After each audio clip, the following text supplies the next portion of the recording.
Nama Virgon kembali terseret dalam polemik panas yang melibatkan mantan istrinya, Inara Rusli, dan pria yang disebut sebagai suami siri Inara, Insanul Fahmi. Ibu Virgon, Eva Manurung, angkat bicara setelah putranya disebut-sebut akan dipolisikan oleh Inara atas dugaan penyebaran rekaman CCTV.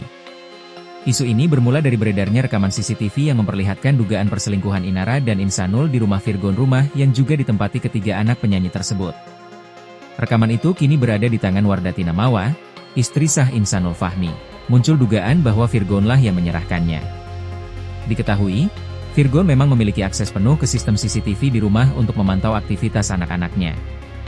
Namun, ketika Inara melaporkannya ke Bareskrim Polri atas dugaan pelanggaran UU ITE pada Jumat, 28 November 2025, Eva langsung memberikan pembelaan.